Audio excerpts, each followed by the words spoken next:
Sobre a formação do território brasileiro, originalmente eles eram habitados pelos povos indígenas.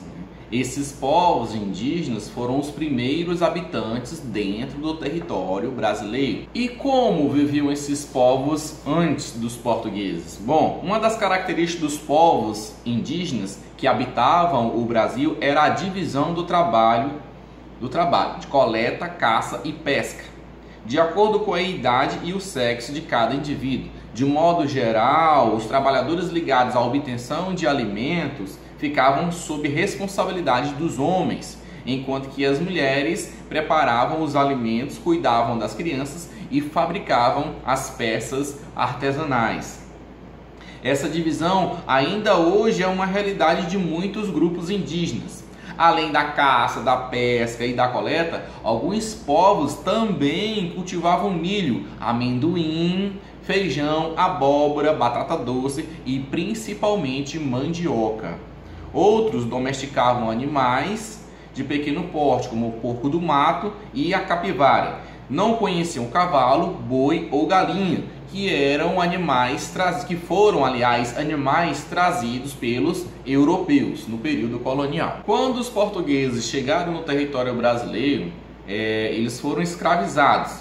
E esse primeiro contato com essa escravidão se deu através do escambo. Os portugueses trocavam bugigangas com os indígenas e os indígenas davam localização de animais silvestres, de madeiras, árvores que os portugueses queriam levar para Portugal. Vale lembrar, pessoal, que durante essa primeira chegada dos portugueses com Pedro Álvares Cabral, eles não encontraram os metais preciosos. Então o Brasil passa uma fase de 1500 a 1530 sem haver exploração do ouro, né? Esse período aí é chamado de período pré-colonial, onde principalmente os portugueses faziam a extração do pau-brasil e a captura de animais silvestres.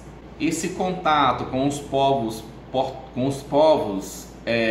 europeus, o português principalmente falando, gerou a dizimação de grande parte da população indígena, visto o contato com as doenças, né, as epidemias trazidas pelo homem branco, fez com que vários povos indígenas morressem. Além do mais, com a chegada dos bandeirantes, esse processo de escravização indígena se intensificou.